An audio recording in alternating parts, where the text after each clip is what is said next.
Yes!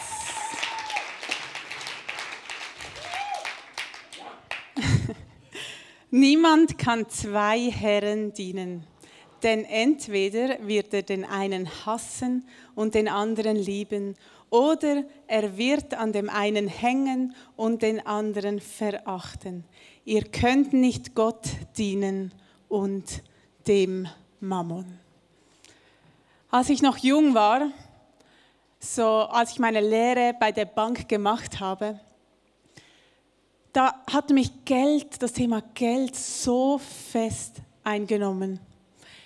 Jeden Tag, wenn es mir langweilig war bei der Arbeit, habe ich auf meinen Kontostand geschaut, habe versucht zu runden, dass es noch schön aussieht, habe gewartet, bis ich den nächsten Step erreichen kann. Und ich habe gemerkt, wie das Thema mich unglaublich einnimmt. Es hat mich eingenommen in meinem Handeln. Ich habe mir überlegt, wenn ich zum Mittag gegessen habe, was ich kaufen kann, dass es so wenig wie möglich meinen Kontostand beeinflusst. Ich habe Sachen nicht gemacht, weil ich wusste, das kostet mich was. Und ich habe versucht, so viel wie möglich, so schnell wie möglich zu erreichen. Und ich muss ehrlich sagen, ich weiß nicht mal warum, aber irgendwie hat mich das einfach so fest eingenommen. Ich bin froh, dass ich heute hier stehen kann und sagen kann, das nimmt mich heute nicht mehr ein. Es ist zu einem Herzensthema für mich geworden, das Thema Geld. Und als Matthias mich vor 3-4 Wochen angefragt hat, über was ich überhaupt predigen möchte, dachte ich, ja, ich muss das ja langsam wissen. Und habe mal Gott gefragt, ja, was ist denn dir auf dem Herzen? Und ich habe so meine Zähne geputzt. Plötzlich hatte ich so den Gedanken, Geld. Und ich war so, ich rede gerne über Geld, so ist es nicht, aber Predigen ist dann doch noch etwas anderes. Und ich habe dann das Matthias erzählt, am Abend habe ich mit ihm telefoniert und er hat gesagt, das ist ja super, weil wir sind gerade in der REACH-Kampagne, die wir dann starten. Und ich dachte, perfekt, das ist es. Ich muss über das Thema Geld reden. Das heißt, wenn du dachtest, ich rede über Geld, weil wir in der REACH-Kampagne sind, dann muss ich dich enttäuschen. Ich war zuerst mit meinen Gedanken und dann wusste ich, dass wir die REACH-Kampagne haben.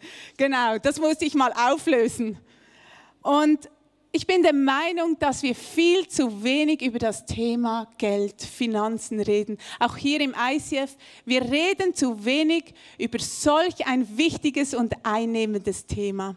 Und ich weiß nicht, ob du das wusstest, aber das Thema Finanzen, das Thema Beruf und Finanzen ist eines der größten Themen, die unsere Menschheit weltweit betrifft und uns in Gedanken einnimmt. Es kommt sogar noch vor Gesundheit, vor sozialen Themen, vor Beziehungen und vor unserer digitalen Reizüberflutung. Und wir Schweizer reden nicht gerne darüber. Das ist schon nicht so gut.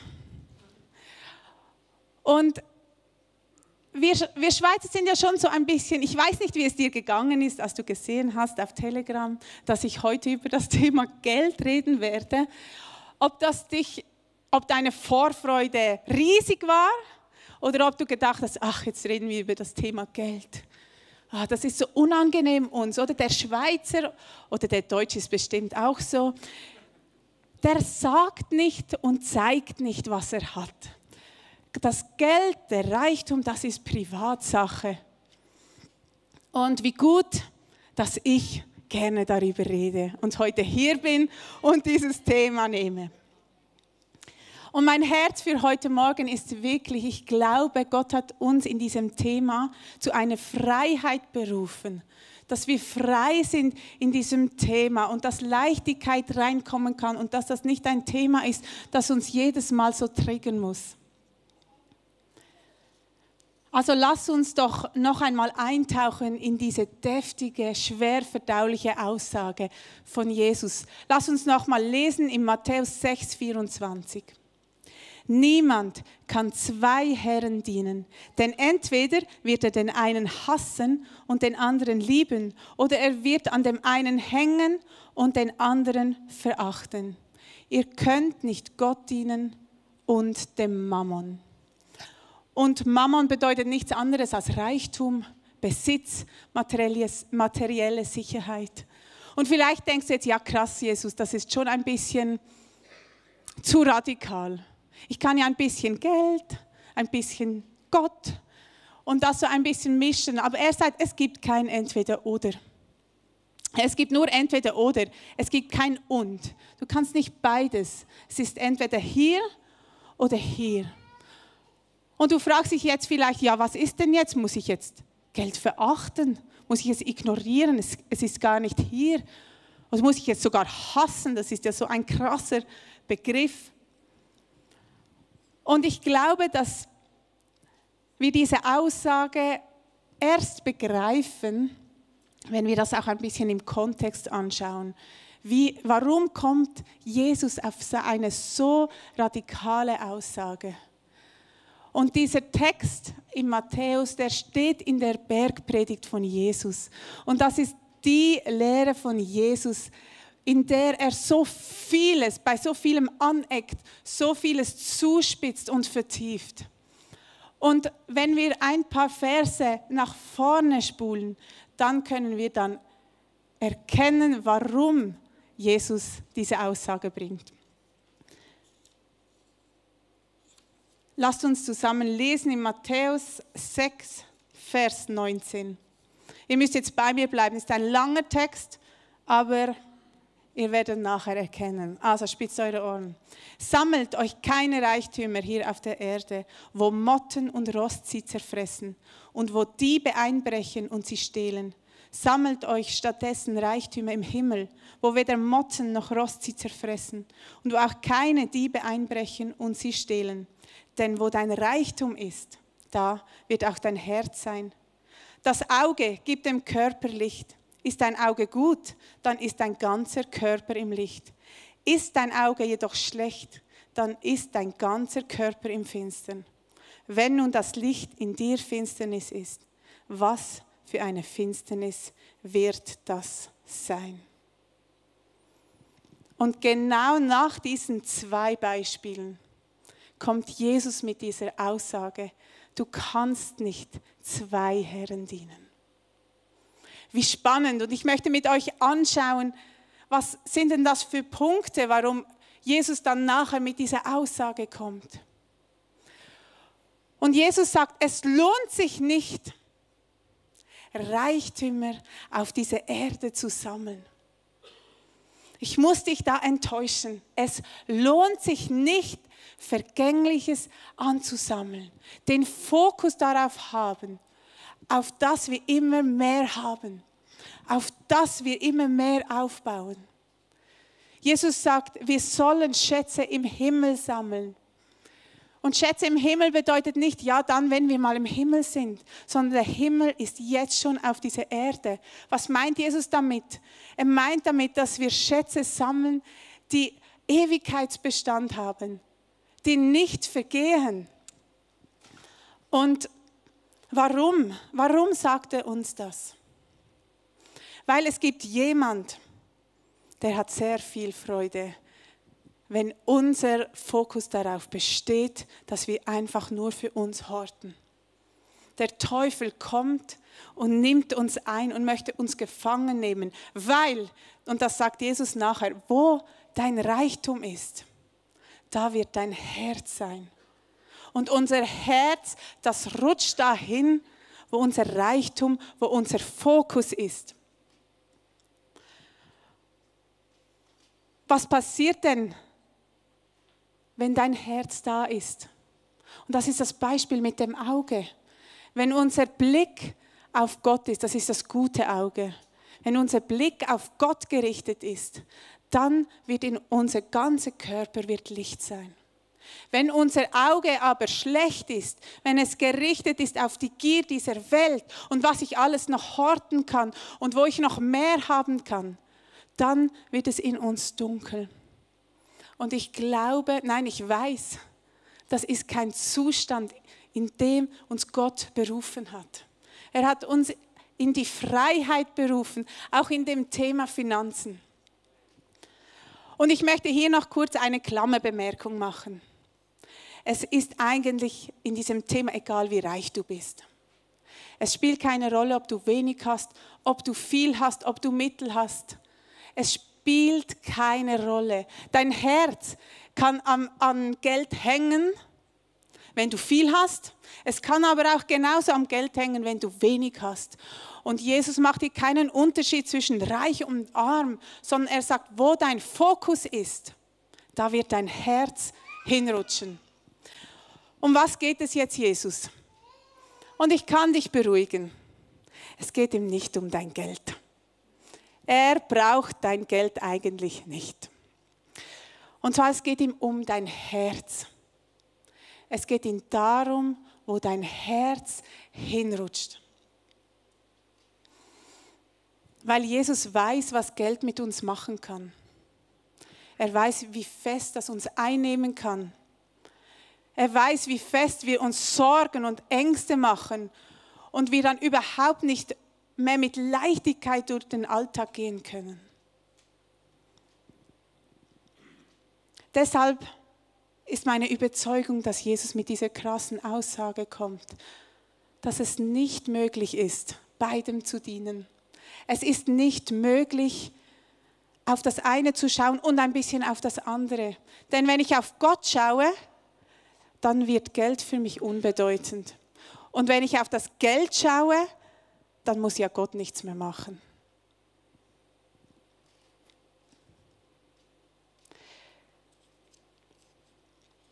Und ich liebe das, der Vers ist ja immer noch nicht fertig. Wir lesen dann nachher weiter im Vers 25. Deshalb sage ich euch, macht euch keine Sorgen um das, was ihr an Essen und Trinken zum Leben und an Kleidung für euren Körper braucht. Ist das Leben nicht wichtiger als die Nahrung? Und ist der Körper nicht wichtiger als die Kleidung? Seht euch die Vögel an. Sie säen nicht, sie ernten nicht, sie sammeln keine Vorräte. Und euer Vater im Himmel ernährt sie doch. Seid ihr nicht viel mehr wert als sie? Jesus sagt, macht euch keine Sorgen. Es gibt nicht einmal einen Grund, beidem zu dienen. Macht euch keine Sorgen. Ich bin euer Versorger. Gott im Himmel ist euer Versorger. Beobachtet mal die Vögel. Ich liebe das. Die haben so eine Leichtigkeit. Ich weiß nicht, ob du schon einmal einen Vogel beobachtet hast. Der fliegt so von Ast zu Ast, dann hier, dann wird er hier gestört, dann fliegt er weiter, dann schaut er mal, ob er etwas Essen findet. Und das jeden Tag neu. Und mich beeindruckt die Leichtigkeit. Und am nächsten Tag macht er einfach wieder das Gleiche. Und Gott sagt zu dir, bist du mir nicht viel mehr wert? Lass mich dein Versorger sein. Mach dir keine Sorgen. Und wir lesen dann weiter im Vers 32. Euer Vater im Himmel aber weiß, dass ihr das alles braucht. Es soll euch zuerst um Gottes Reich und Gottes Gerechtigkeit gehen, dann wird euch das Übrige alles dazugegeben. Und ich glaube, das ist der Schlüssel, dass es uns zuerst um Gottes Reich und um Gottes Gerechtigkeit gehen soll. Auch im Thema Finanzen oder gerade im Thema Finanzen, dass sein Reich zuerst, seine Gerechtigkeit zuerst. Und dann haben wir die Zusage, wird euch das Übrige alles dazugegeben werden. Gott weiß, was du brauchst. Du musst dir keine Sorgen machen. Er schaut für dich. Lass ihn dein Versorger rein. Bring ihn in das Thema Finanzen rein. Und wie bereits erwähnt, hat mich das früher so extrem eingenommen. Und Gott hat da mein Herz verändert. Er hat mich da frei gemacht. Und ich möchte euch heute Morgen einfach mitgeben, was hat mir geholfen, dass in dieses Thema, dass ich hier stehen kann und sagen kann, ich habe eine solche Leichtigkeit und ein solches Vertrauen in Gott, dass er mein Versorger ist. Und das Erste und Wichtigste, und ich glaube, da kommen wir nicht vorbei, ist: Stärke deine Beziehung zu unserem Vater im Himmel. Wenn deine Beziehung zu Gott, wenn du nicht sagen kannst, er ist mein Vater, er ist mein Freund, wie kannst du jemandem vertrauen, den du nicht kennst? Du kannst nicht darauf vertrauen, dass er dein Versorger ist, wenn du ihn nicht gut kennst. Deshalb investiere in die Beziehung zu Gott, investiere in die Beziehung zu Jesus, lies die Bibel, bete, geh spazieren und lass Gott reden. Geh in die Stille. Es gibt so viele Arten, wie wir die Beziehung zu unserem Vater im Himmel vertiefen können. Und je mehr und je stärker deine Beziehung zu Gott wird, desto einfacher wird es dir fallen, zu sagen, Gott ist mein Versorger. Und zweitens habe ich angefangen, als ich dazumals mit Matthias zusammengekommen bin. Er hat das Prinzip des Zehntens dazumals schon gelebt. Ich kannte es, aber ich habe es nie praktiziert. Und ich habe dann gestartet, meinen Zehnten zu geben. Und das fiel mir mega schwer. Der erste Schritt, das war für mich wirklich eine kleine Überforderung. Aber ich wusste ja, mein Kontoschrank geht da nicht mehr so hoch. Aber es war für mich eine bewusste Entscheidung zu sagen, Gott, ich möchte dich an erster Stelle setzen. Ich möchte dein Reich bauen. Und auch heute, wenn wir ein Budget machen oder wenn wir mal schauen, wie wir dran sind, das ist ein Punkt, den wir nicht schieben. Wir setzen ihn höchstens nach oben, aber nie nach unten. Amen, oder? Ja, genau. Und drittens habe ich gebetet, wenn ich gemerkt habe, jetzt nimmt mich irgendein Thema wieder ein. Und das ist ein Prozess, da in eine Freiheit reinzukommen. Ich habe 15 Jahre gebraucht, bis ich jetzt hier stehen kann und über dieses Thema zu euch reden kann. Und es war immer wieder ein Prozess von Gott abgeben, wenn ich gemerkt habe, jetzt nimmt mich irgendeine Thematik wieder ein oder ich mache mir Sorgen um irgendwelche finanzielle Situationen. Und ich bin vor Gott gegangen und habe gesagt, Gott, ich möchte dir dienen mit meinem ganzen Leben. Hilf du mir, dich als Versorger zu sehen, dir zu vertrauen. Und zeig du mir, wie ich mit meinen Finanzen dir dienen kann. Und dann kamen natürlich auch immer wieder Impulse, wenn man so betet und das Gott hinhält.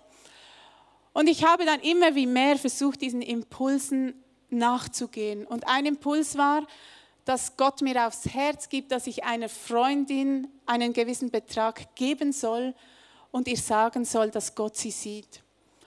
Und das war für mich so speziell, weil durch meine Finanzen hat sie erkannt, dass Gott da ist und dass er sie sieht und sie versorgt. Und Gott hat durch meine Finanzen Reich Gottes gebaut. Er hat sein Reich auf diese Erde gebracht und eine Freundin durfte erkennen, dass Gott sie sieht. Wie schön ist das? Und ich habe angefangen, bewusst Großzügigkeit zu leben. Dass ich mir bewusst vorgenommen habe, ich möchte großzügig sein zu mir selber. Auch das musste ich üben. Ich habe geübt, großzügig zu sein zu meinen Mitmenschen. Und nicht kleinlich, sondern ich wollte einfach großzügig werden. Und das habe ich Step für Step langsam aufgebaut. Und ich habe mich bewegen lassen von Gott für gerade so Not wie bei MedAir.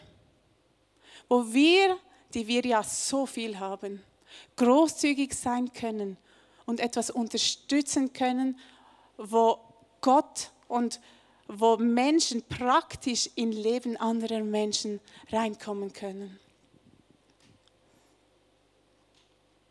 Unter anderem haben wir auch immer diese REACH-Kampagne und ich liebe das, dass wir das jedes Jahr machen.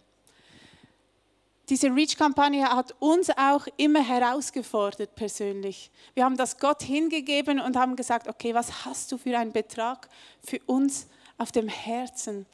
Und das Spannende ist, meistens hatten wir den gleichen, weil Gott redet ja gleich.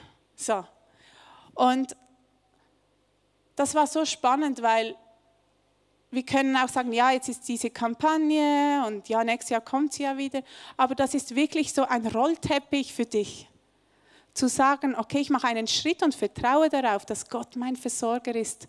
Und dass mit dem, was er mir anvertraut hat, dass ich das in sein Reich, in seine Gerechtigkeit investieren kann. Und dieses Loslassen, das Großzügigsein, all diese Übungen und immer wieder Kämpfe haben mich erleben lassen, dass Gott mein Versorger ist. Ich durfte erleben, wie Gott so viel großzügiger ist, wie ich das mir überhaupt vorstellen konnte. Halleluja. Amen. Und das finde ich schon einfach unglaublich faszinierend. Weil wenn ich dachte, ich bin großzügig, dann kam Gott und sagte, und ich kann noch mehr. Und das fasziniert mich einfach und ich liebe das. Und es fällt mir einfach nach diesen 15 Jahren Üben, zu sehen, dass Gott überhaupt nicht an meinem Geld interessiert ist, sondern er möchte wissen, wo mein Herz hängt, woran mein Herz, wo mein Blick, wo mein Auge fokussiert ist. Ist es auf seinem Reich fokussiert oder ist es auf meinem Reichtum fokussiert? Also wie ist mein Herz jetzt frei geworden? Durch bewusste Entscheidungen, durch Gebete, durch Großzügigkeit, durch das Erleben, dass Gott mein Versorger ist und das ihm immer wieder abgeben.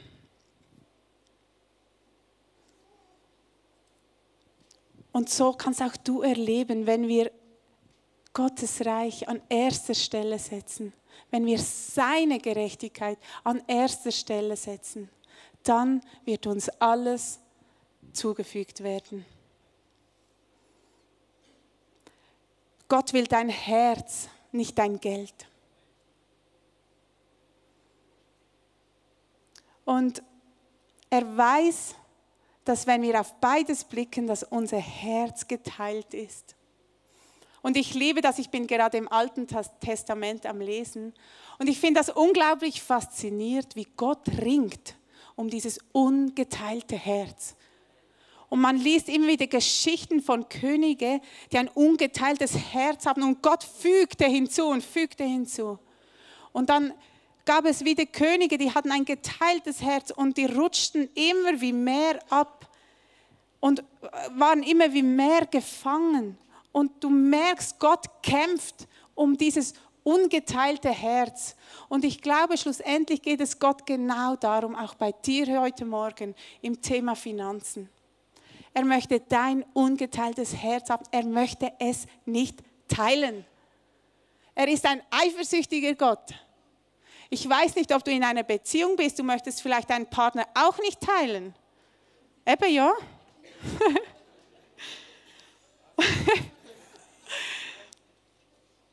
Und ich glaube, Jesus fordert uns da heraus. Und er sagt, wem gehört dein Herz? Woran hängt dein Herz, wenn du ganz tief in dich reinschaust? Wer ist dein Versorger? Ist es Gott? Ist es dein Drittsäulenkonto? Wo holst du dir deine Sicherheiten?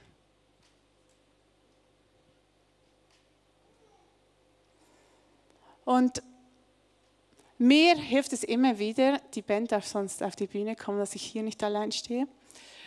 Mir hilft es immer wieder, ich habe zu Hause so ein Heft, Das ist für mich neben der Bibel so ein heiliges Buch, sage ich immer. Die Kinder sind immer, wenn sie das sehen, sie wissen, das müssen sie einfach sein lassen.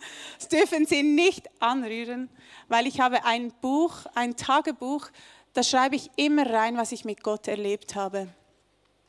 Und wenn ich am Zweifeln bin, ist Gott wirklich mein Versorger oder kann ich wirklich meinen gesamten Fokus auf ihn richten?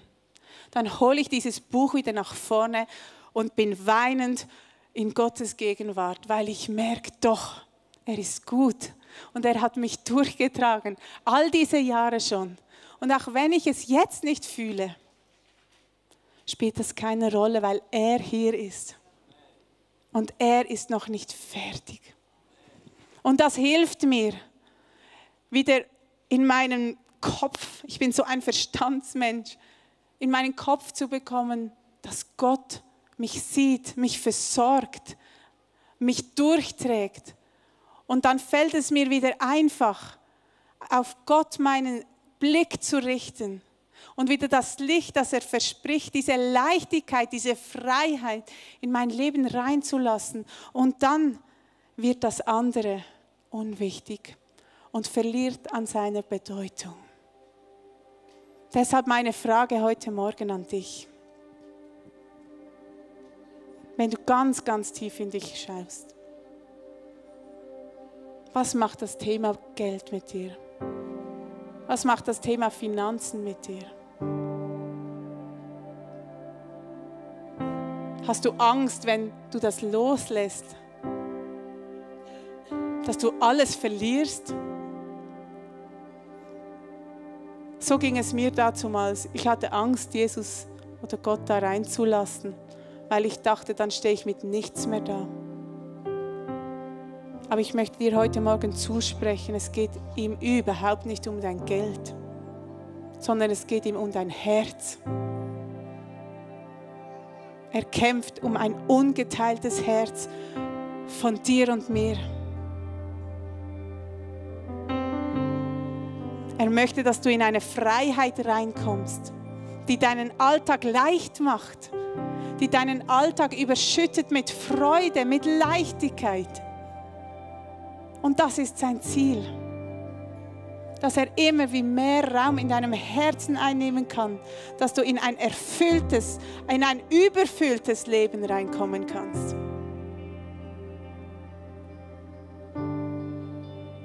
Lass uns zusammen aufstehen. Ich möchte dich herausfordern, gerade in dieser Reach-Kampagne. Frage doch Gott einfach mal, was er in diese Kampagne für dich aufs Herz gelegt hat. Und dann gib, weil Gott ist so großzügig. Und ich möchte für dich beten, wenn du merkst, das Thema Finanzen nimmt dich so fest ein, dass du fast nicht deinen Blick auf Gott richten kannst, weil Sorgen, Rechnungen, alles dich überwältigt. Oder weil vielleicht du, so wie ich früher bist, dass du immer wie mehr haben möchtest und du kannst fast nicht loslassen von diesen Gedanken. Ich möchte heute für dich beten, wenn du nicht frei bist in diesem Thema, dass Gott dir eine Freiheit neu schenken darf und dich in eine Freiheit hineinführen darf, in der du erlebst, was es bedeutet, in diesem Thema einfach frei zu werden. Unbesorgt. Lass uns zusammen beten. Gott, ich danke dir, dass du gut bist. Ich danke dir, dass du uns durch und durch kennst. Ich danke dir, dass du unsere Nöte siehst, dass du unsere Sorgen siehst, dass du unsere Ängste siehst. Und ich danke dir, dass wir uns keine Sorgen machen müssen, weil du uns gibst, was wir brauchen, jeden Tag neu. Hilf uns, auf unseren Blick auf dich zu richten.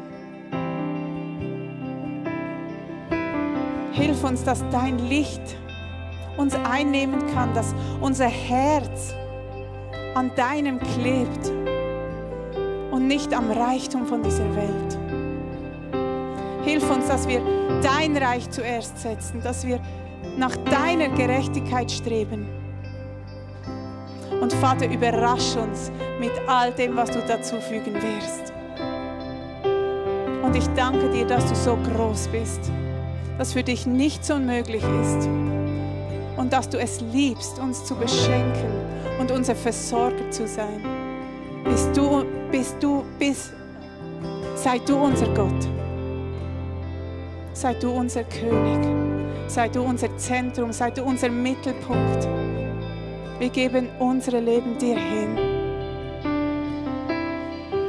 Erfülle uns mit deiner Liebe. Erfülle uns mit deiner Gegenwart. Setze uns frei und schenke uns ein ungeteiltes Herz für dich, Gott.